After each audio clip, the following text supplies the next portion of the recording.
Yeah, it's red. Red light. We're live! I call it doing my Bill Clinton, right? Is that what Bill does? You know how Bill... Well, that face. That face. Yeah. My fellow Americans.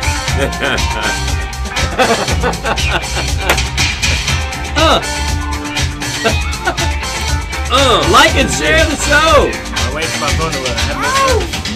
Yeah. You got it. It's live. Share it. Go back to your notifications. We already got 4 people tuned in. What's going on Facebook? What? Froze? Close the app, relaunch quickly.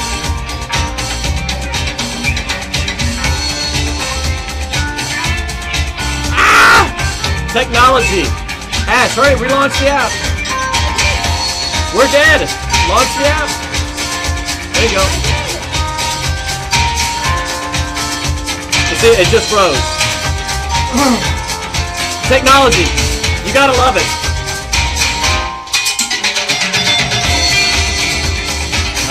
We got our own song, man. How's it going, Facebook? Is it on? Yes. The crazy madness that is technology. Ash, make sure it's on the USB mic, too. How's it going, Facebook? Facebook. Want to welcome you to the Why No Wine Show. The fastest growing viral live feed show on the internet. I don't care if that's true or not. I'm making a claim. Just laying it down. We want to welcome you guys to the Why No Wine Show. I am your host, Joe Orsack. The goal of this show is to save America. No small task, right?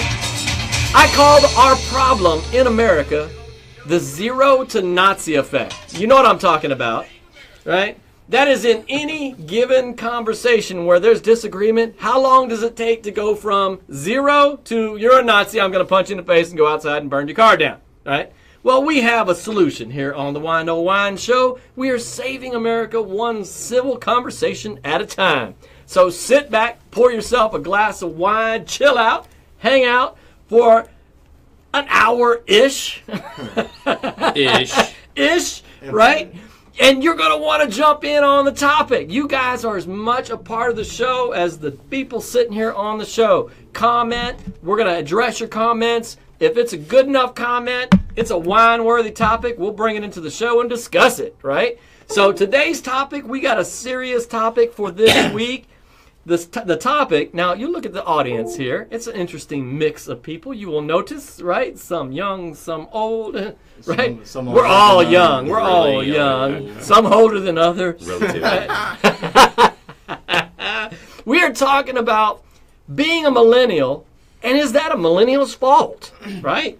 Even the phrasing of that question is a little judgmental, right? But that's That'd fine. be enough to light the fire under anybody. That was kind of the point, right? I have never had a topic be such a runaway topic. And it was my wife's idea. And when she said it, I was like, I don't know if people will want to you're talk gonna blame about her, that. right? Well, you know what? She's getting the credit. Yes. Because, being the dutiful husband that I was, I went ahead and put the question out there. I'm like, well, I don't think anybody's going to talk about that.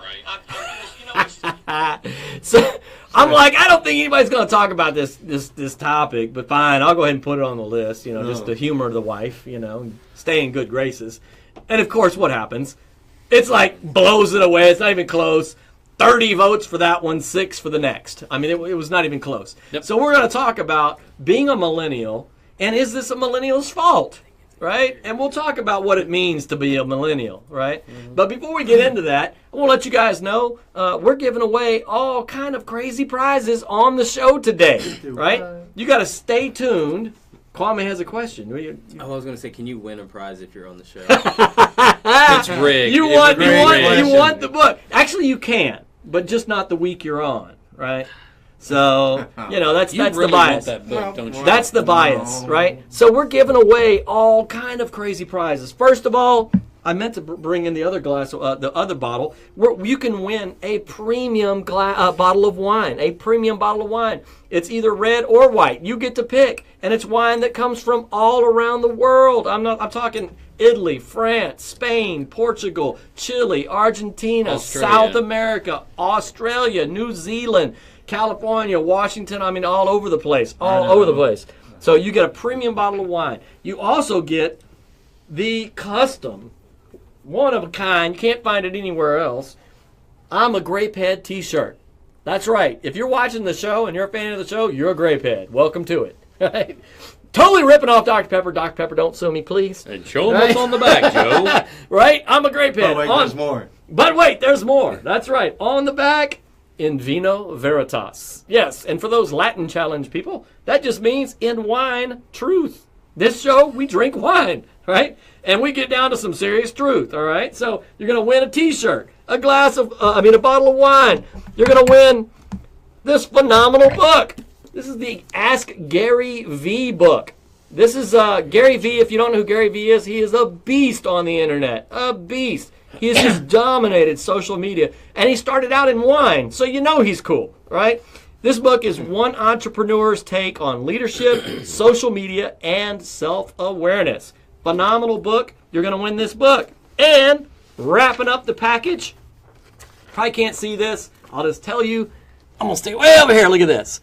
I don't know, Ash, if you're zoomed in, if they can see that. Free 30-minute HotWorks yoga session. Hot yoga at Planet Beach. It's a 30-minute session. Really awesome. The wife went by. She was blown away. She was like, I had no idea it was as cool as it was. You know, she's done hot yoga before, but the way they have it set up is really, really slick. I'm telling you. And on top of that, if the hot yoga isn't your thing, you can pay $20 for an upgrade, and they will give you like 4 different services for $20. Like, I mean, it's a phenomenal deal. This right here itself is $40. So just paying $20 for an upgrade to get 4 things is amazing, right? So, huge package. You'll definitely want to be a part of the contest. So click on the send message button on our page, type the words contest details, and it will tell you how to enter the contest so you can be a potential winner on our show next week. Must be 18 and up. Yeah, must be 18 and up. That is actually a great, what do you call it, disclaimer, right? You do have to be 18 to win the prize. I'm not going to send you wine if you're not 18, all right? Or So, 21. yeah. If you're not 21, yes, you must be 21. You gotta be 21. Both of us failed. Both of us right there, right? It was terrible. Ba-dum. Must be 21 to win. I'm not going to send you wine if you're 18, all right? So, look, we're going to introduce the guests, or we're going to let the guests introduce themselves. And because I pay them a ton of money, I give them the opportunity to give whatever shameless plug they want to give to promote their business, to promote a charity, anything they want to plug. So we give the guests that opportunity to do that. So I'm going to start pouring the wine. Tell you real quick, today's wine is called The Bridge. It is a Cab Syrah blend from Lodi, California. Cab Syrah blend was made popular in Australia. Kind of an unusual thing. Both the Syrah and the Cab, famous grapes, they've been around forever, but Australia in the last 20 years really kind of popularized this blend. And you know it's catching on when the folks in California start going, hey, we need to get on that action, right? So this is a really interesting wine. I'm looking forward to what the guests have to say about it. At the end of the show, we're going to rate the wine, and then tomorrow I always post a picture of the wine up on the Instagram page with the rating that the guests are going to give it by the end of the show, so you guys can get a feel for how much it was liked by our panel today. So I'm going to start pouring the wine. I'm going to turn it over to Kwame. Kwame, introduce yourself. Let them know what you're about and what you're up to, and shameless plugs. Yes, sure. Hey everybody, my name's Kwame Jackson. I'm from Houston, Texas. I was born in New Orleans but raised right here in Humble. I met Joe a couple months ago now via social media. I've met a lot of people. Via social media. Yeah, and glad to be on the show, be able to share my perspective on this topic in particular. I am personally a diehard millennial. Do you have a choice? I mean, there's some people who have been asking if they can opt out. Opt out. I'm gonna stick with it. That's an interesting Opting out of being a millennial. It's become such a strong stereotype that a lot of Yeah. people are trying to escape it. So, I study neuroscience. I'm really big into personal, like day-to-day activism, and I'm an entrepreneur. So I really like the idea of building businesses, and I'm a real big fan of Gary Vaynerchuk. So if you do win that book, like I'll buy it from you for $10. So that's me. For those that are wondering what the hell's going on, Joe's working on his pouring skills. no, Anthony is not a wine drinker. Not even a little bit of a wine drinker. But so he's taking one for the team. He's taking one for the team. Yeah. So he has to have at least a sip. That is a rule of the show. So when you see his one grape rating at the end, just know what's up. I'm just saying I'm going to qualify that in advance. So, Steve. Well, okay. Well, my name is Steve Williams, and I've been probably all but 2 of the episodes so far. This is episode 25. Yes, We've done episode 25 shows. Yeah. That's some good stuff, man. I just never. Hey, this is good stuff. Anyway, I guess my shameless plug today is going to be I need a kidney, and it's gone blue. It's back. Well, it's gone back. It's back. It's gone back. Okay. Well, my shameless plug today is I need a kidney. If you feel compelled, you got 2 of them.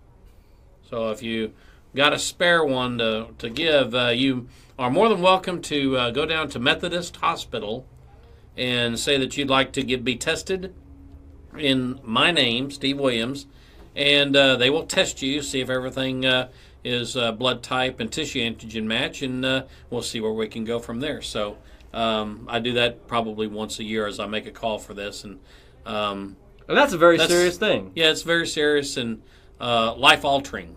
So anyway, I'll leave it at that. John.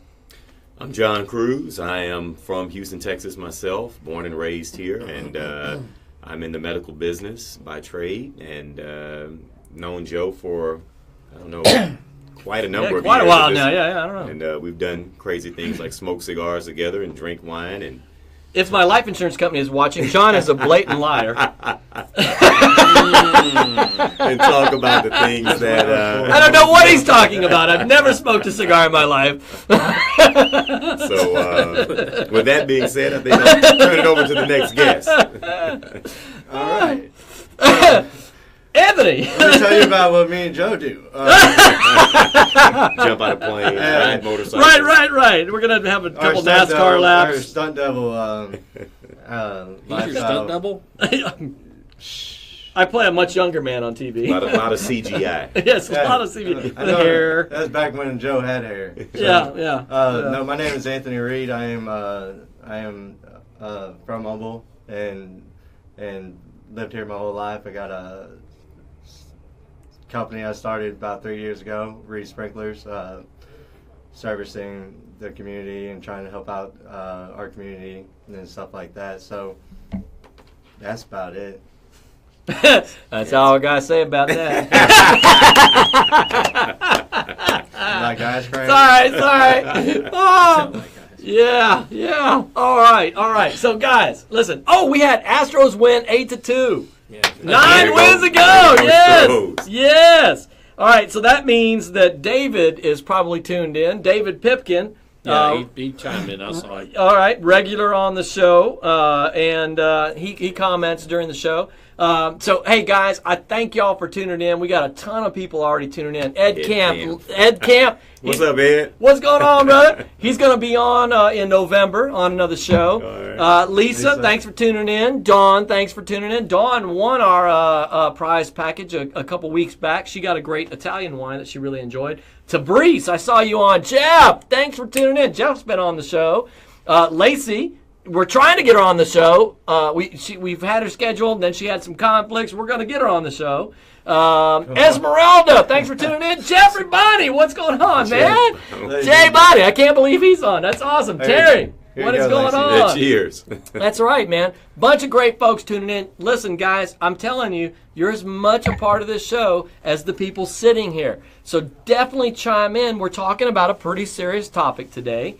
And guys, I want to forewarn y'all. I'm going to stall for y'all a little bit so you can collect your thoughts here. But I want to give everybody the opportunity to bullet point what are your thoughts, right, on the whole stereotype of what it means to be a millennial. And do you think it's true, first of all? Does the stereotype hold true? And is it the millennials' fault? All right, that's kind of, where does that lie? On what side of the fence does the credit and or blame, depending on your position, right, for that, where's that land? Torian! Hey, man, Torian is out of town. He's flying in. Another serviceman. Serviceman that he's going to be on the show. I cannot wait to have Torian on. He always chimes in with some great thoughts, and he's flying in. He's going to be on the show. And my wife, Kim, thank you for tuning in, baby. It's your topic. You better stick around. So Yeah. And chime in. Christian Bell, thanks for being on, guys. All right, so with that said, audience, what are your thoughts as well? Being a millennial, is it the millennials' fault? What's the stereotype? All right, first of all... Can we define it real quick? Yeah, I was just going to say, first of all, Ash, throw me up if you would, just so I can, because, I'm old and feeble-minded. You can say that again. Yes, thank you. She read my mind. My daughter is phenomenal. She runs the camera and all the technology behind the scenes here. So I just want to chime in real quick with some of the bullet points of the stereotype of what it means to be a millennial. They're entitled, right? They feel like they should have everything coming to them, right? Graduate straight out of college, I want $60K a year.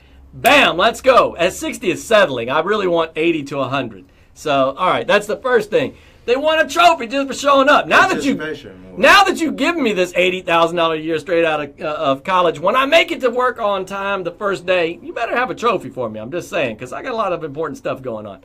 All right, they're easily sidetracked by technology. I don't even know what that point is all about. He's foolish. No, he's. Yeah. Am I going to have to take that away from you? I still have lots of people to invite. I'm just saying. They're job hoppers, right? Next best offer comes around. They're moving along, right? And they want special privileges, right? Look, I want my double frappuccino mocha latte for lunch, and I really think you need to have that at the lunch cafeteria. I'm just saying, because the other place that I was just at last week working, that's what they had. So there you go. So I think I tried to nail the stereotypes as best I could there with the bullet points I've had. So we're going to respond to that now. That we kind of define some of the stereotype of a millennial. And to be fair, that's some of the negatives. I think there's some stereotypes that are also to the positive that don't get any light, but I think we'll get there during the course of the conversation here. And so we're defining, or so we just defined millennials, and so we're trying to determine, is it just their fault? Is that all we're trying to say, or is it true that we are? Yeah. Do you believe the stereotype? So I was just going to say, which I hinted at, right, given room for. That's the negative stereotype. Sure. Is there a positive stereotype? And then to then piggyback on that thought, who's to blame or credit for the stereotype? Right? That's kind of the question Well, at I hand. think that sometimes when... Hang on. Okay. You're going to him. See, okay. he is ready to go. I was ready to go. Ready to go.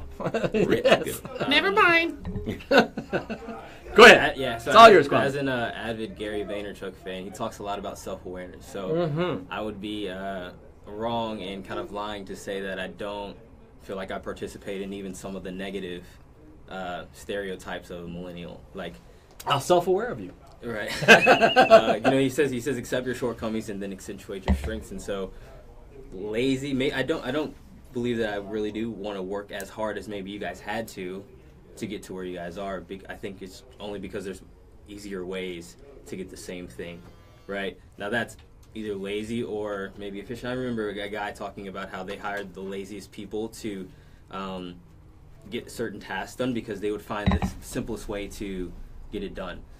So I don't know, maybe I am lazy, but I'm also just actually looking for like the most streamlined way to get it done. All right. Do I think it's our fault or not? I mean, you can't put the blame of an entire set of behaviors on a generation before they even really come of age. To be honestly, just based on what I understand about child development, you can't put all of it on them. However, one thing I do know about when new information is brought to your attention, and when you have the awareness of everything that's going on, especially us as millennials, starting in 2001 with the World Trade Center, and then how we're like bombarded consistently with all the information about everything that's going on. At least for me personally, like my emotional priorities start to shift involuntarily, because I do know that we have what we need to fix all of these quote unquote problems, and it just kind of seems like that would be a little bit more important than my job. At times there's some things like that, and so even with people that go to other countries and kind of do mission work for a while, all of a sudden now all they want to do for the rest of their life is mission work, and that's kind of how I feel as a millennial, at least one that kind of cares about the well-being of the entire world and stuff. Is like I feel like we need to kind of chill for a second and kind of address these things based on the resources that we have available, and then get back to all this. Interesting. I will chime in a positive stereotype of a millennial. Innovative. Is that they're very cause-oriented, right? Yeah. They tend to not to want to work for an employer who doesn't have some sort of a means to either donate to charity, have a charity aspect to the company, that sort of thing. They're very cause-oriented. So there's a positive stereotype of a millennial. Steve, your thoughts? Well, I look at this from a historical perspective, having life experiences when I was Kwame's age and even younger. I remember doing things back before which TV. Back before when TV was black and white. The Great Depression we're talking about, right? Yes. Reach out. I mean, Yes. I'm having to clean the lint That's and no dust joke. out of my ears. I really think that nothing really has changed since we were this particular age group. I think the way that things are done nowadays is a lot slicker. There are some time-saving, more efficient ways of being distracted, like it was saying in the write-up. I just don't really feel like anything has really changed much. We all remember being that age, and I think with time, Kwame's going to grow up and he's going to find his niche, and people his age are going to find their niche and really get into, I guess for lack of a better term, they're going to get into the realistic ruts of life and how you deal with that. Realistic ruts of life. The realistic ruts of life. Hashtag. I know Cindy's going to be hashtagging the realistic ruts of life. Hashtag. Yeah, I really don't think that there's anything much to worry about as far as having Kwame become a leader in the community and being an impact on society, and that's true for most of the people of this age. We all grow into these things. We find our niches, and it's really just a process of growing up and learning things, and above all, be very open to things that come in at you. Don't be so, for lack of a better term, skull-blocked and not addressing an issue. Take a very objective view at things when they hit you, because they're going to hit you like a ton of bricks. And believe me, life does do that. And the best thing about it is family is going to treat you a heck of a lot better than the world will. And that's the best thing to keep going through when you grow up is to keep those family ties and just pay attention to details. All right, we've got some great comments already happening, guys. As soon as we get our kind of a bullet point summary from the other two panelists here, I'm going to jump in and acknowledge some of these great comments. After we go through the comments, the panelists are going to respond to some of y'all's thoughts, right? So we'll start digging in, because I see some good ones already. Yes, oh my gosh, millennials resemble children to me. Christian Bell is just like... Oh, man, he went in on them. yeah, there's the pot. I'm going to go ahead and take this shovel. That's all good. That's all good. So, John, bullet point, kind of where are you at on this thought? I have a daughter that's a millennial, All right. and she fits the mold for all of those negative comments that we just read at the beginning of the show. But at the same time, there are some positives, I believe. I mean, I think even our generation a lot could be said from the previous generation Every about us. generation has negatives. So there are some negatives, and I do believe all of those, and I don't need to go back and cycle through them. But one of the positives that I think that millennials are probably more socially aware and involved than we were as a previous generation. Definitely. And I also believe that millennials don't have the prejudices that we sort of shared in our generation as well as the ones before us. I think that they're... that's a deep one. We'll have to jump into that. Yeah, so I think those are two definitely positives that I see from hanging out with my daughter and all of her friends and having late night conversation with them. And those are two of the things that really make me proud of that generation of folks. Yeah, that's good. This is meat there. We're going to chew on that one in a second here. Cool. All right. Yeah, we got a bunch of people jumping in. Megan, Megan Latour. I love Megan. She's a sweetheart and a little beast. I mean, like in a bunch of different ways. Millie, my girl. Camadine. I can't even pretend to say your last name, Millie. Especially after a second glass of wine. Kammerdiener. That's I'm like Diener. K. Millie K. There you go. Millie K. You will forever be Millie K from now on. And Millie and Corey, two of the coolest people I know. Absolutely. I love them guys. Christy, thanks for tuning in. Veronica, I'm going to give her some mad props since she just jumped in. Veronica is the maker of our T-shirts. She is our T-shirt sponsor for the show. And if you can help me out, Veronica, because I kill it every time. It's like Sassy Sisters Stitches and Bows. I think that's the name. It's a mouthful. Yeah. And especially after the second glass of wine, I'm already in trouble. I'm telling you, you're just gonna be sassy girls or something like that. So anyway, she makes the shirts. Super happy with her. I mean, like the shirts were good quality, on time, fast. Love it. If you guys need any kind of promotional shirts, material like that, definitely get with her. She'll hook you up. So there's your plug, Veronica. Shameless. So anyway, Anthony, and then we're going to jump into some of these comments because we got some good ones. So, with all, first of all, your perspective was great. Very, very well spoken about the whole outlook of it, and I see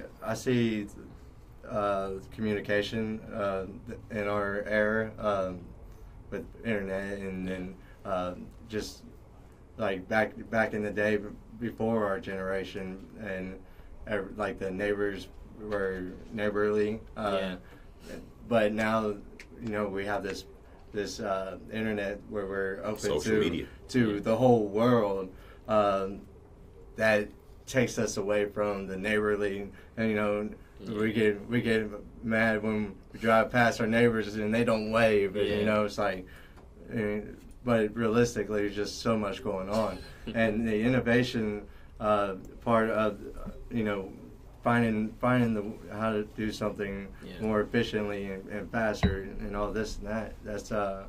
That's really a good topic on the millennials, but yet there is the downfall of, a lot of people just want something for nothing. Coming from my standpoint, owning a company, people want to get paid, but they don't want to work. They're the line of business I'm in it isn't sitting behind a desk in AC, so it'll break a man 9 times out of 10. Where, you need a napkin, brother? Huh? A little tissue or something? Oh, absolutely. Yeah, but with the but I feel like most certainly that the world, what goes around comes around. That we're going to repeat. Another great kind of a point to make. Past generation. Everything evolves back in a full circle. Whoever that is, they're obviously not a friend. That's an alarm. But it's an alarm. Okay, then you're all right. I thought they were calling. I'm just like, if they don't know you're on this show, then they're obviously not a friend. So. Yeah. So. All right. That's actually, I think, a great point because there is a history repeats itself, right? And so, do we see some of these traits in prior generations and that type of thing? I think that's kind of an interesting thing as well. You touched on a point that I think is another positive for millennials. millennials are very shortcut oriented, right? Pro and con to a fault, right? In that there is no "this is the way we've always done it" mindset. It is. This is the generation that said taxis are overpriced and have to wait forever. So let's just figure out a way to hire the dude that's got a car and he's driving around already, and I'll just pay him a little bit of money, right? Airbnb, it's like, hey, I'm going to sleep on your couch, and I'll pay you some money. It's look at stuff from a completely different mindset. Where there is no box. It's not a matter of being inside the box, outside the box. It's just like there is no box. I'm just going to look at it from an entirely different mindset. And a very, what's the shortest distance from here to there? How can I get from here, where I want to be, to where I'm going, and in the shortest means possible? Some people refer to that as lazy, right?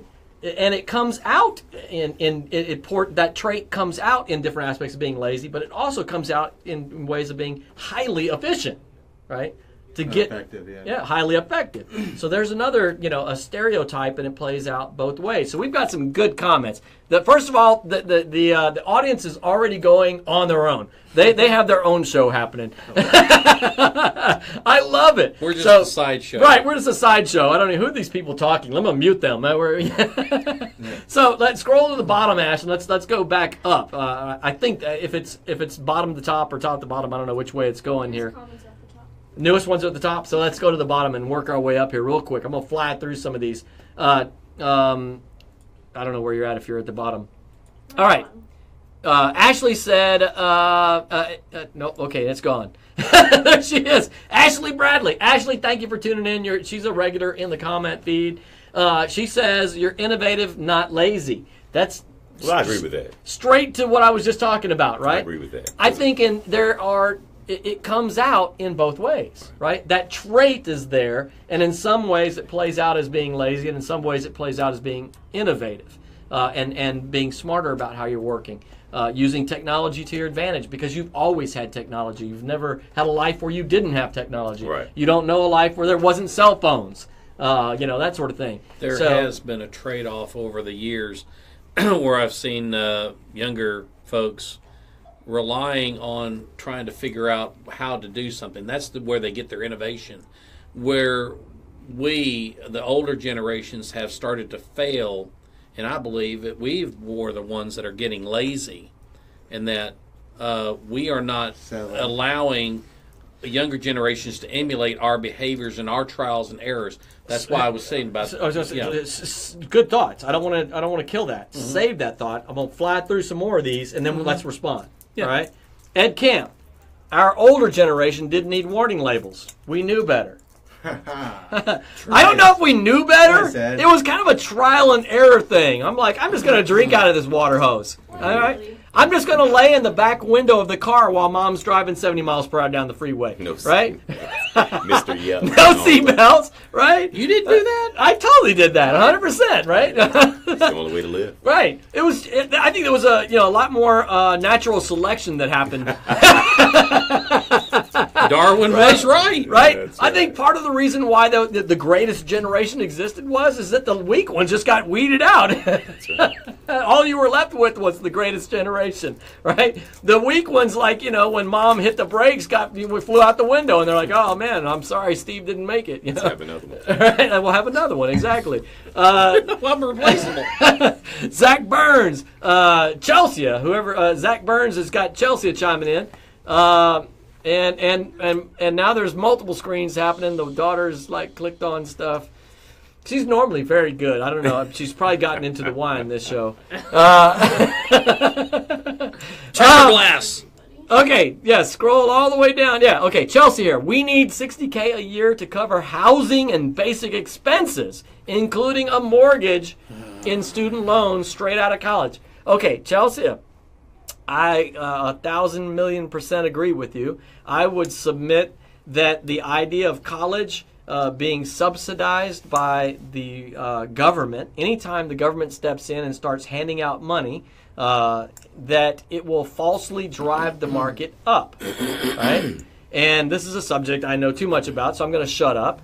But you don't want the government involved. I'm just telling you, as a general rule, it's never a good idea, because what happens is college goes up at about 5 to 7% a year, and forget how much your income's going to go up, to the point where you will come out of college owing as much as you owe for a house. That's the reality. That's where we're at now. So get college out of it. Get the government out of it, and the problem gets better. I'm just telling you. So anyway, that's my, I'm biased and I'm chiming in as a host. I get to take those advantages. All right, so moving along. Here's an interesting question. David said, there have always been leaders, and we always make an impact. There will always be leaders, and we always make an impact. The question is, to what ends? Okay, interesting. That's a word, to keep that in your thoughts. Ashley Bradley again said, I agree with Zach. Chelsea, I guess. She said, additionally, we never wanted the stupid participation trophies. The parents were the ones pushing them on us. All right, so this is the where does the blame lay thing, right? So that's we need to talk about that. When we were in elementary school, I never heard one kid go, I want a prize too. We wanted first, second, and third place because it gave us something to work for and be proud with. But parents threw fits. Teachers wanted to be inclusive, and thus the participation trophies came to be. I also think it's important to mention the millennial generation start in 81. I think that's a little early. I think it's 87, 88. I could be wrong. Somebody feel free to Google that. Somebody feel free to chime in. Monica Branch, super cool gal. She's been on the show a bunch of times. She is on my executive board of Grapeheads, as I like to call it. And she says millennials have been in every generation. The word is common now to describe a younger generation, and it carries a negative connotation, and it shouldn't. So there's her chiming in on that. Chelsea again. Ashley, by the way, when my kids expect a participation trophy, it frustrates me. But I worked at a JUCO teaching kids, and Lord have mercy, helicopter parents. Hovering parents. Yeah, okay. Sorry, Chelsea. Okay, so we got a bunch of good conversations going on there. I'm going to jump up ahead. Danielle Bruce, we have no limits and live in a world of instant gratification because of technology. Always, lots of people tuning in. Always trying to speed up the process if possible. There's that point A to point B as quick as possible. That's a millennial mindset. Greg Oaptkamp, great artist we've had on the show. Hottest new show on live stream TV, Joe Arsack rocks. Oh, I didn't even know it was a shameless plug. Thank you, brother. I started reading. True heart, altruistic soul, the genuine friend. Congrats on your amazing show. I love it. Thank you, Greg. I love you, brother. Appreciate it. He's just, checks in the mail, Greg. Yeah, exactly. Checks in the mail, brother. Checks in the mail. He's just a great guy, man. He's always pumping people up, man. Chelsea said again, hey, look at nature and design farms that mimic it so we don't have to replant every single year. She's being a millennial right there on the feed. She's already shortcutting A to B as quick as possible. Let's go. All right, so we've had several good comments here. Christian said that he feels like millennials act like kids. Ed said that we don't need labels to warn us, like everything needs a label now. We've got a couple people complaining that they say, hey, look, I didn't want trophies. I never wanted that. That was a parent thing. Right, and another person's chiming in saying that they worked in a situation where you got the hovering parent, right? So we got all kind of wide spectrums here. Rachel Sanders, millennials born 77 to 95. That's a bit early. Yes, something's wrong there. Fact check it. Yeah, I don't know. I've seen different ones. Yeah, I mean it's different. I've seen difference, but yeah. I fit into every single one of them though. The baby boomer window from 46 to 64 is right. Okay, so we got a lot of different points that the audience has chimed in here on. So let's get some reactions now. Joe, you're a traditionalist. I'm a traditionalist. That's good. That's good. Oh, congratulations, dude. That's not even nice. I'm straight up Gen X. Yeah, I definitely fit the mold of the Gen X person. So it's okay. Anyway. So all right. So we've got all kind of comments. All right. Rachel said Google does not lie. It's on the interwebs. It's on the internet. It's true. It's on the interwebs. It's got to be true. Yeah. It's on the YouTube. And it's got to be true. I can give you a formula. If you ever want to sound old, just add "the" before any of the titles. It's on the Facebook. Yeah. Right? My great grandmother said that, the fast book. It's on the Facebook. She actually said that. Fast book. Oh, the fast book. She's from New Orleans. That's fast book. Fast book. I can totally. Now I'm saying that with a Louisiana accent in my head. I can totally hear it. All right, my daughter's reminding me that it's time to give away a prize. So, is the little piece? There was a little piece of paper over there. I know who it is, but you see it? Is there anything over there? No, it's gone. Okay. So this week's winner, I think I saw them tune in. This week's winner, the bottle of wine, Drum roll. No. red or white, the book from Gary V. It's down there. I don't feel like picking it up. Gary V. The entrepreneurial book, the T-shirt, the I'm a Great Pet T-shirt, and the 30 minutes free Hot Works Yoga is Did I get all of this? Mike Stolte. Mike Stolte. Mike. Yes, and phenomenal. What day is it? Phenomenal photographer, by the way, who just passed his loan officer's Did he really? license. Yeah. Congratulations, so, Mike. Yeah, so congrats, Mike. It's STOLTE. Yep. We're trying to tag him. It didn't come up. I don't know why. Because Facebook is mean like that. Try changing to me on the feed and see if you can tag him that way. Sometimes that works. Blame Zuckerberg. Anyway, I will reach out to Mike Stolte. I had a brain cramp moment. Mike Stolte, and let him know that he won the big prize. That's it. Just say congrats, and I'll figure it out later on. So congratulations, Mike. And he lives not too far in there. I'll have him swing by the office and pick up his prize. So And the wine is good, Mike. Yeah. There you go. Yeah. Yes, sir. Oh yeah. So The best. congrats. All right. Best So, he's ever had. so now let's jump into some of these comments. Esther wants a shirt. Pour me some more. We can arrange a shirt, by the way.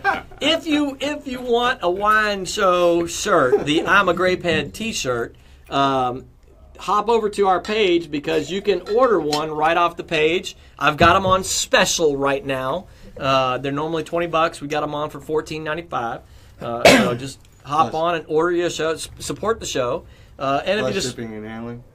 there's a little shipping in there. Yes, not a whole lot. So anyway, order your shirt today. And I'm going to do a contest in the future. I'm just telling you now. Once we start getting enough shirts out there, of the whole take a picture out in public with the shirt kind of deal. Yeah. And we're gonna be giving away some prizes for that. So you will want to get a shirt. I'm just saying. Like the Steelers did with the Yeah. terrible towel. Exactly. yeah. Exactly. Yeah. So Awesome. Now it was a great market. yes, and Roger watches the show every week. Awesome guy, great realtor, and he's used Mike, and he's testifying right there. Great photographer. He is a phenomenal photographer. So anyway, kudos to Mike. All right, so thoughts on the comments. We've got a wide variety of insults and. I'll go first. All right, chime in. I'll go first. I think that the mindset of the millennials is definitely our fault. I can't remember which young lady made the comment that they never won the stupid participation trophies in the first place. Yes. And Ashley you know B. what? I'm reminded of a time my daughter used to participate in karate. And for the first 2 years that she was in karate, she never lost a match. Ooh. So she's got 50, 60 first place trophies. The day she loses a match, and the girl was pretty good and put some kung fu on her mixed with karate, I think. And my daughter comes over to the sideline where we were, and she's just welled up with emotion. I mean, the tears are just coming down. Yeah. And so I asked her, why are you crying? Are you crying because you're hurt? She says, no, I'm not hurt. I said, then why are you crying? She says, because I lost. And they gave a second place trophy to my daughter, to which she didn't even want to take it home. She's like, I'm not taking that with me. I'm like, pick that trophy up. Let's take it and don't embarrass me in this place. But kids didn't want an 8th place trophy. Yeah. The parents are the ones. I totally agree with the young lady's comment. We were the ones that That's instituted great. that. Yeah. And I think so a little bit of those My tendencies child that feels they have- bad, and you're going to stop making him feel bad. Right. You're going to give him an 8th place trophy. That's right. And Eighth- so Thanks for showing up, trophy. You think that has something to do with possibly trying to relive your childhood? how we dreams felt, I guess, not. through your child. She said it, vicariously living through your children. That's Yeah. it. That's Yeah. it. She should be sitting over here. Yeah, yes, my millennial daughter. You made the cut, baby. You're in there. Apparently. Yes, you're So I definitely a think- millennial. I think Apparently. we have a burden to bear. I think we're responsible a little bit for some of the attitudes and ideologies of these young folks. Absolutely. Yeah. I 1,000,000% agree with that. Yes, sir. They need to learn how to play outside, drink from a water hose, garden yeah. hose. That's right. Be home before the street light comes on. Yes! That's right. I mean, go ride a bike Yeah. My wife and I were talking last night, man. without a helmet. I grew up. Exactly. I grew up in the sticks, and I had a motorcycle and dirt bike. Yeah. And a kid down the road from us had a dirt bike, man, and I mean out in the middle of nowhere. And it was just take off in the morning, and we were gone all day. That's it. And I'm like, if my parents knew, they'd probably beat me alive. But I mean, like, we rode out on the roads, and I mean, like, everywhere. You know what I mean? We never got on like a major highway or anything, because we didn't want to get spotted. Yeah. But we could ride on the roads, streets, out in the middle of nowhere. And we'd ride all day and never see a car. Yeah. That was some of the best times of my life, right? Right. And I'm like, would you let Ethan do that? And she's, like, hell no. Not a chance. And that's just the difference. I mean, let them do it. I'm like, let them bleed. They'll be all right. Let them learn. Yeah. Life's my greatest gosh, we get- lessons, living and learning. So, I mean, I get that. I get that 1,000,000%. Like, so, yeah, okay. So, more reactions here. I want to get some feedback on what y'all think about Christian's comment, Christian Bell, when he said Their children. the children. I feel like millennials act like kids, little children. Well, they are kids. They're kids. Relative to us. Yeah. Yeah, relative to us. Yeah, that's Yes. that's a little I mean, over. Overreaching? Yeah, that's a little too much. Yeah, is it too much? Because, I mean, Yeah, millennials resemble children to me. First of all, Christian, I don't know if you're still watching, but flesh that comment out some more, right? Yeah. Give Elaborate some thoughts on why do you feel that way, right? Lay out some examples or is it something. because you're a traditionalist or? No, he's a pretty young guy. He is, but he he's pretty believes young. in working hard. Yeah, He's yeah. kind of like you, so Yeah, he believes in exactly. working hard and earning your keep, and I think that he feels that, and I'm speaking for you here, Christian, but I Right, believe right. but that he feels that that they want life handed to him. Now I have to say also, so my daughter's a graduate of Mississippi State University, and she tells me one day that she wants to come and work for me, but it has to be for $65,000 because for what her undergrad degree is, that's what the pay rate is for that degree. And I'm like, but you have no value to me, so why would I pay you $65,000? Well, that's going to make for a really interesting case. And I'm glad she's not watching. At least I hope she Yes, is, yes. because I do love you, baby. But $65,000. You gotta be joking. Yeah. I mean, You remember when you first made $65,000 a year? Yeah. I was over 30. You appreciated that, didn't you? She gonna invite her to this live show. Christy Parrott. Oh, Parrott with 2 R's and 2 T's. Invite her. that's awesome. All right. Yeah. Just yes. or click the Ashley time B mark. says, Pocket. someone's going to be in trouble. Yes. All right. So more thoughts. Kwame, Anthony, chime in. I mean that I guess mindset, and not to say it's like right or wrong. I understand it like totally. It's like, then why did she go to college? It was almost as if there was no point to spend those 4 years, and that. I mean, I don't know if you guys pay for it or not, but let's say she went into debt like the majority of millennials. Like, now I'm pressed for money because I got to pay these student loans back, and this is what Google told me I was going to get. True.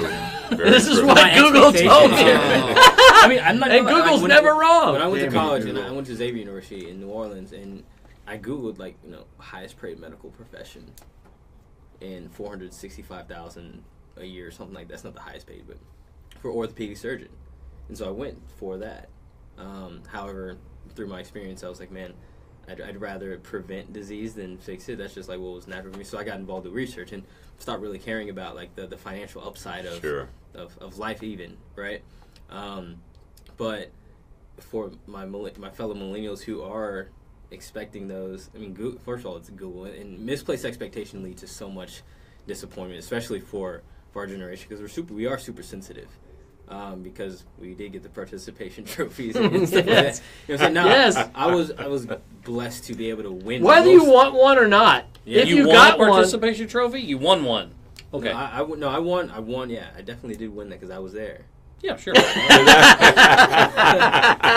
And so then we want I like this guy. value for showing up. I mean it's as clear as day. Yes. It's like my trade if I have a trade is behavioral neuroscience, and there's nothing like, oh my gosh, what happened. It's pretty straightforward, but now I feel like parents are almost like, crap, like, dang, I messed up, bro. Let me try to fix that. But then like getting mad either at them or at themselves. I don't know.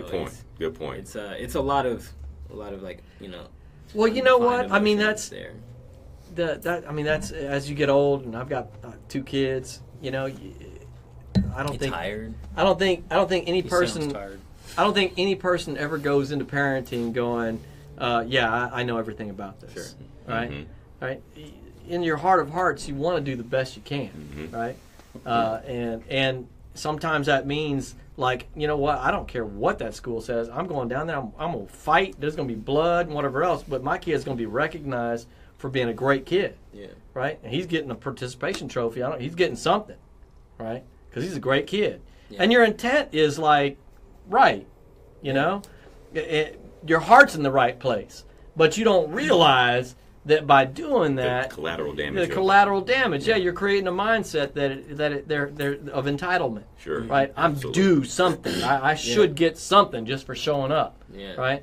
When the world doesn't work that way, because the world doesn't give a crap that you showed up. Right. And even in that regard, when it comes to education, simply because Google says that you should get $65,000 your first year out of school, the world doesn't owe you that. The market No. doesn't owe you Clickable that. moment. Listen, That is a listen, clickable moment, the whole reason told us we that have before, a minimum wage in this country is because if I could pay you less, I would. Yeah. So my thing is that you have to show your value. You have Sure. to put in your time. I think college gives you a quiver to put, in your bag of potential opportunities, but there's no guarantees. Yeah. And I think that's the No, lesson from the previous generations that we like to convey is that simply because you did this doesn't mean that you get that, and you don't get a cookie just for washing your butt at night. I would like to dovetail what John is saying there. Please. There is a pathway, an expectation that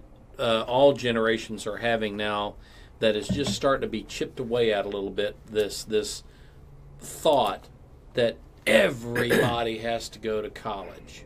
Everybody has to go to college. I that's a hot totally disagree with that. College is not for everybody, and people are just now starting to figure that out. Right. They're starting to get away from this convention that says, well, if Steve doesn't want to go to college, he can learn a trade. They can join the military and learn a skill. School districts are just now starting to retool their thinking about sending every kid off to college.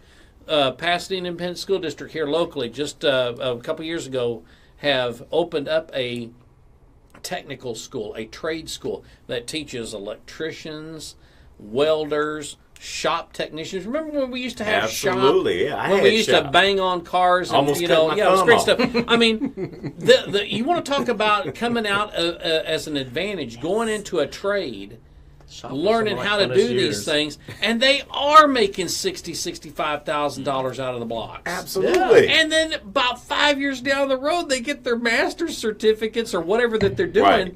and they're making 6 figures. They're making more than us when we were their age. That's right. That's when right. we were that age. And I totally So, agree with that. I mean, just don't handcuff yourself to a path where there's expectations for you. Do what it is that you think is best for you. And there are always avenues that do not involve college. That's right. Follow your That's heart. just- Follow your heart. I cannot agree with that more. As a person that specialized in college scholarships and grants for 2 years of my life, That's right. and understanding how the college system works and really getting an inside look at it from somebody who was in that field for 20 years. So 2 years really isn't that long. but I got to intern, if you will, with somebody that had been at it for a very long time. And seeing the system and the racket that it is, it's unbelievable. And I already said earlier that it's a fake economy. It's a puffed up economy because you have an unlimited supply of money. In essence, the federal government, is saying, how much do you need? Right? Oh, sign here for your loans. Right? But you never get out from underneath. Right? You never, and you will never get out from under. You will pay it back. Absolutely, it will follow you as long as the United States government exists. It will follow you. Right? Yeah. So. You'll be under that weight. So to Steve's point in wrapping that up, I counseled more than one parent to say, look, your kid may not be best suited for college, right? Just because you want them to go doesn't mean it's ideal, right? Very true. Trade schools, I mean, to be very transparent, both of my kids, top 5% of the nation, academically speaking, brilliant kids. My son, he'll probably go into programming. I will put him into a specialized course straight out of high school for programming and get multiple certifications in different programming platforms. And I'm going to push him towards automation, AI, that sort of thing, industrial automation. There's a tremendous shortage, and that's like $250,000 up a year. He wants to be a security tester. So, that's like NSA and that sort of thing. But no college. He doesn't need college. If he goes to college for that skill set, by the time he gets out, he will be antiquated, right? That's the other point. It changes so fast, right? Can't keep up with there's it. no dishonor in Right. being a plumber. No. There's no dishonor, and I mean, every society needs every single There's one of those. trades. I places. heard a statistic lately that the country as a whole is about 200 to 250,000 electricians short of keeping up with the need. And so electricians don't really require a degree. You can go to school and learn all the math and involved with that, but that's a sideshow deal to going in through an apprenticeship Become an program, apprentice, that's right. a journeyman program. I mean, the program is there already laid out for you. You just got to get plugged into it. So let me ask you a question. All right, we had a comment here, and I want to get our millennials on the show here, their feedback. It said, everyone should go to college because public education does not do a good enough job of educating kids for the new economy. But neither All right. does I got college. something on All right, that. I was going to say. I got something on that. Yeah. All right, That's another Come show. on, AG. He says another show. But hang on, because I think this is brilliant how it worked out. We have one person that wants to go into neuroscience, right?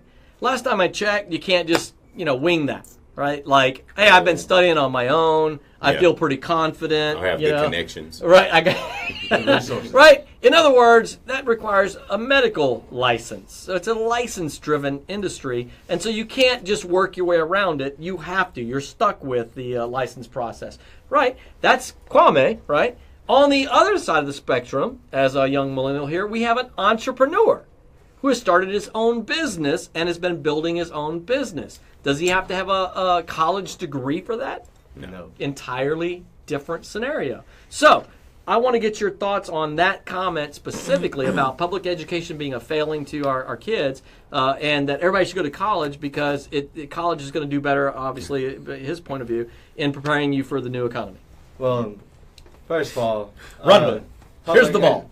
Public education is somewhat of a joke these days because it's a system where you are taught to memorize certain subjects and topics in order to pass a test, and then you get a diploma and reward of it. Versus college, you're more defined in learning specific trades,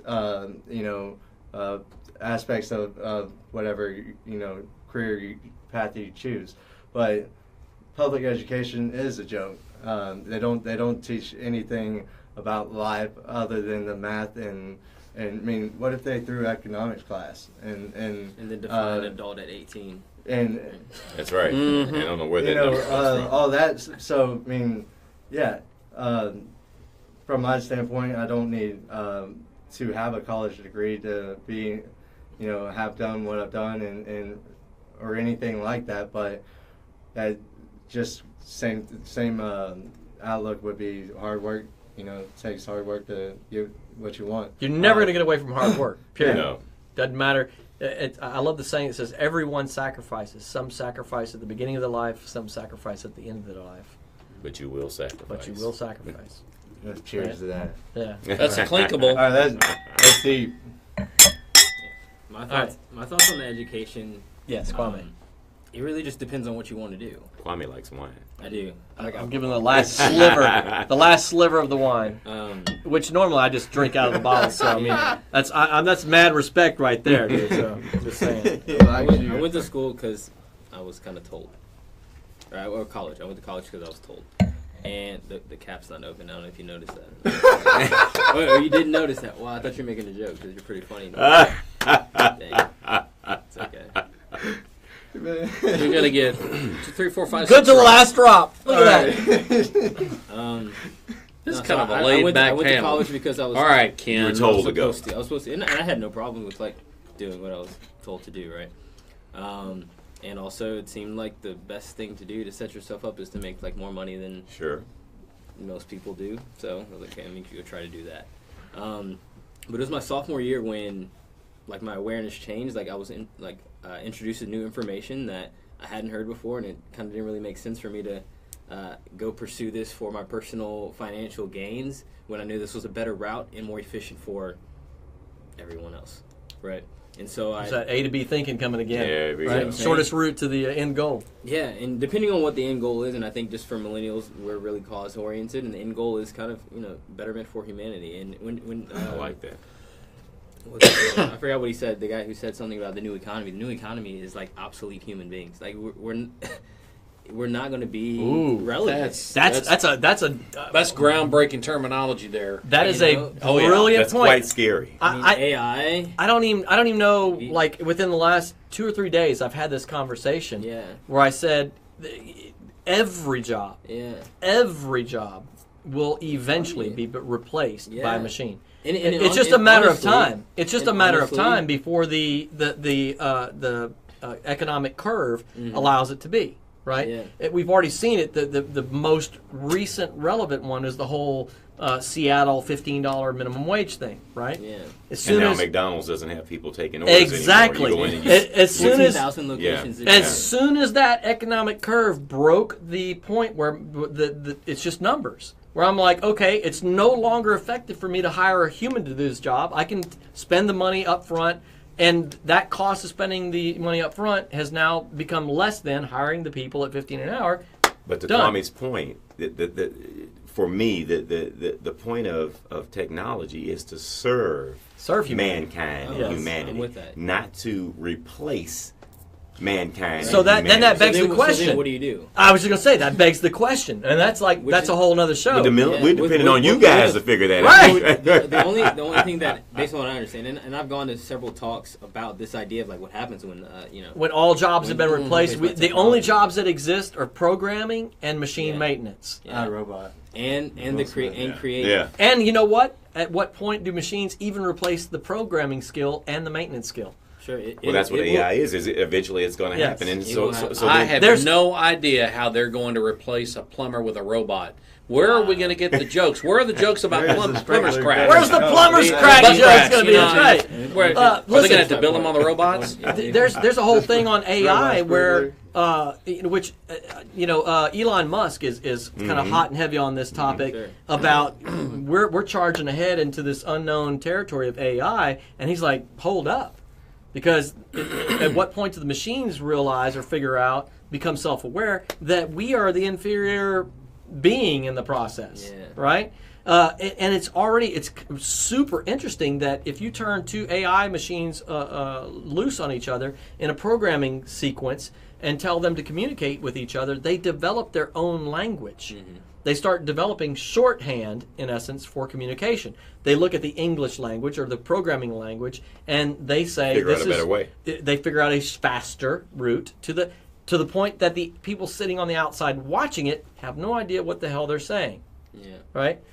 I don't know. That's Fascinating but scary. Fascinating but scary. Yeah. Yes, Well, no, I mean, yes. As based on my where daughter AI just chimed in. What happens when AI becomes self-aware? Well, That's all. I think we should talk about that on a show. Yeah, we should. That's a totally fascinating subject. Yeah, that's a scary show. It We could do is. that on the we could make that Halloween the show. special. The Halloween special.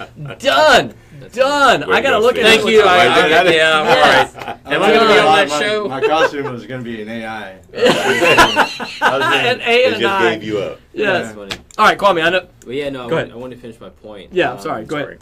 No, when we do get to the point where everything is kind of replaced, and it's the thing is, it can happen. Like, we have the technology, there's enough building material, there's enough for it all to like happen right now and make sort of a free living human being world now. Yes. Like, it's all available. Yes. Resource wise.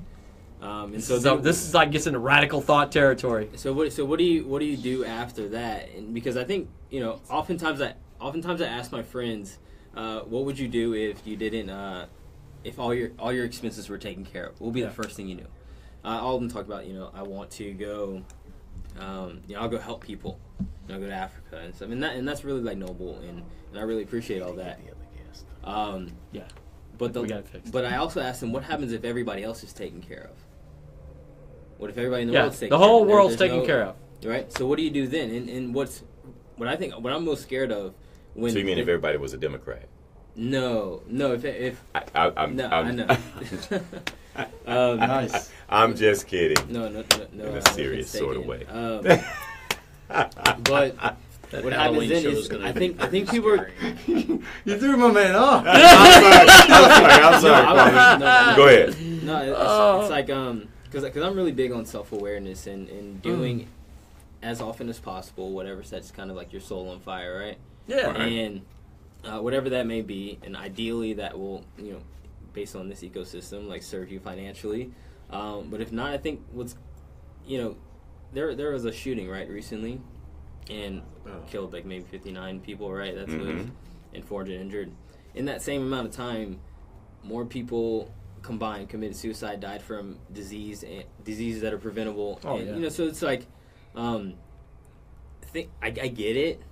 Right, like I get what the problem is and how you need to make it in There's America another and show. all this stuff. And this It is a is. show. We have America does not have a gun problem. America has a prescription drug problem disguised as a gun problem. There's my Dang. bullet point So I statement for that. I didn't mean to put those So- those thoughts out the there. NRA. But what millennials are most, for me personally, right? What's most important to us is that every day I feel like the everybody owns the distribution rights to some of the most valuable property on earth, right? Being yourself. Right, so the likelihood of becoming a human being, Gary Vaynerchuk talks about this, is 440 trillion to 1. I mean, even not just thinking about myself, just thinking about everyone. Like, I think everyone should find out exactly what value each individual brings and focus on that primarily, because is what will bring the most value. Not trading. I mean, I've been doing a lot of talks. I'm finished. This is my last Okay, talk. all right. I've been doing a lot of talks lately, and a lot of people were talking about this like imposter syndrome, where it's you don't feel like you earned enough or you're valuable enough to share like thoughts worth sharing, right? Okay. But it's kind of funny that sometimes people will go through their entire life working a job, making a life, building a living and never even get to themselves. That's why oftentimes I think men have midlife crises. Sure. Is because they're like, oh crap, what have I been doing for the past 25 years? And so that's what I'm trying to avoid personally. Sure. Is any form of like wasting my time here. You want to be on the cutting edge, the leading edge of the wave of whatever's coming up in your life so that you don't have a midlife crisis, right? I mean, that's one thing that I'm trying One to thing. do, yeah. Okay. Well, and here's I can dig it. Socrates, unexamined life is not worth living. I mean, this is like a multi-thousand-year-old kind of a statement, right? Yeah. I want to live a long life, a long, fruitful life, but I sell life insurance. Shameless plug. So this kind of topic comes up. This topic comes up on a somewhat regular basis, where I talk about being prepared. and seeing your end. None of us get out of here alive, right? I mean, it's pretty much That's a one. right. Nobody makes it out alive. It's a 1-to-1 ratio, right? And so, what I tried to convey, I'm like, look, I've got life insurance in place. If something happened to me early, I expect to live till I'm 70, 80, 90 years old, 100 years old. I expect to make it a long time. Who doesn't expect to live a long time? But you know what? People do die young.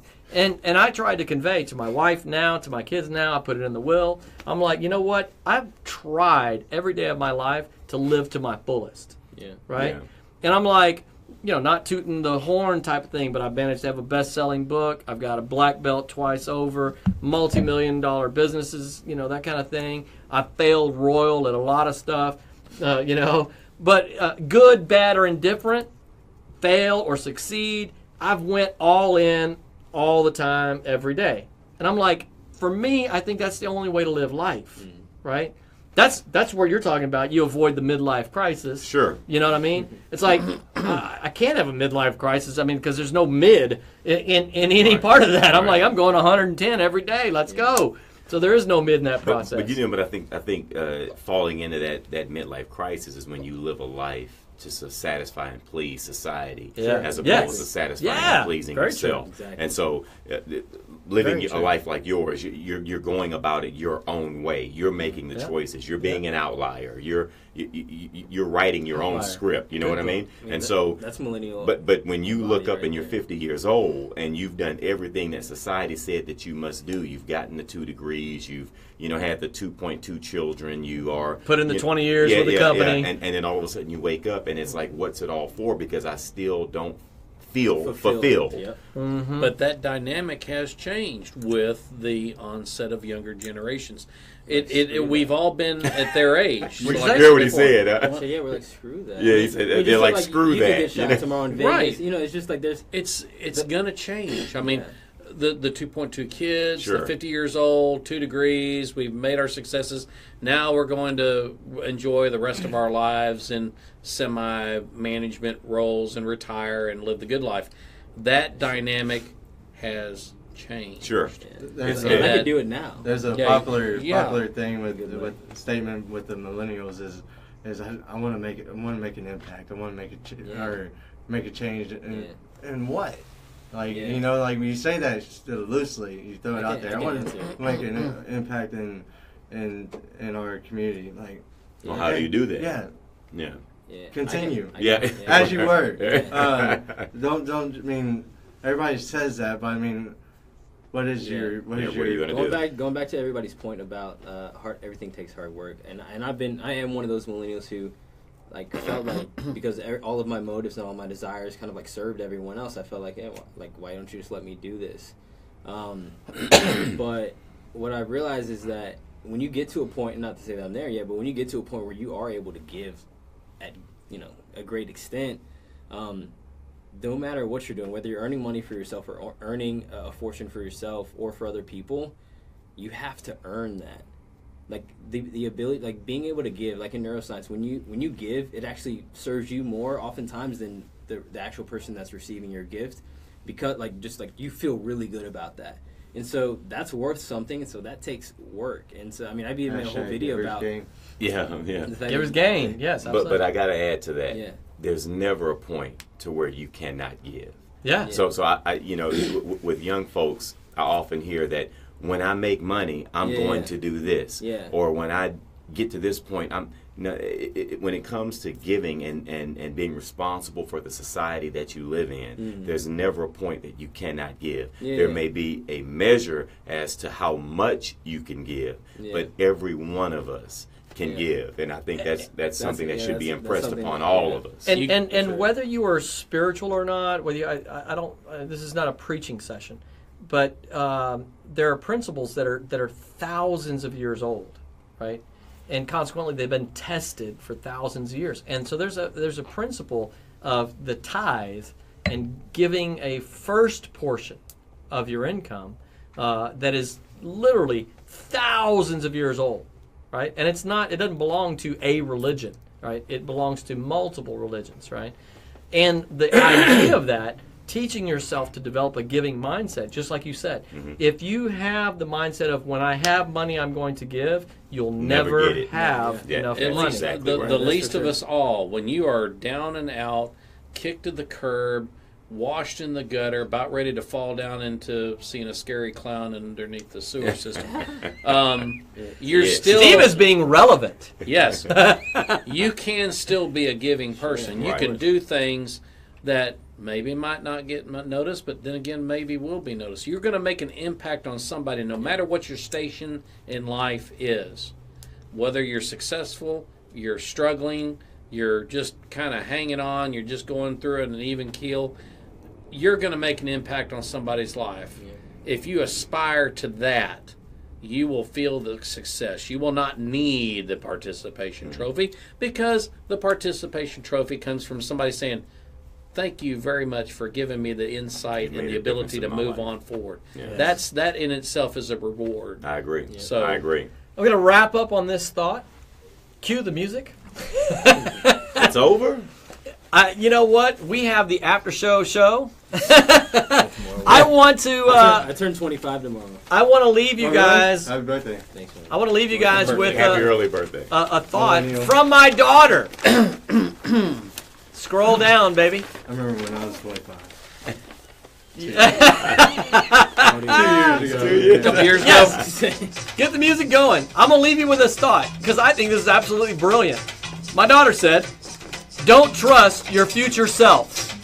If you're not going to do it today, you're not going to do it tomorrow.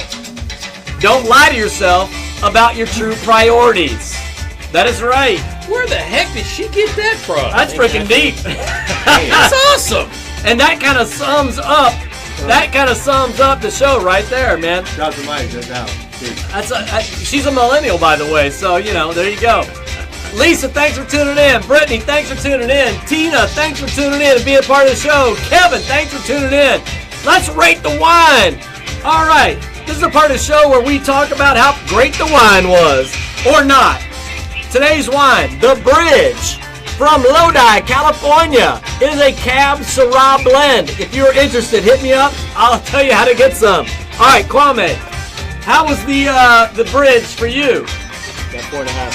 4.5. 4.5 grapes. I'm going to go with a 3. A 3. I'm going to give it, it's one of my favorites. I'm biased. It's a 5 for me. I'm going to give it a 4. Very, very tasty.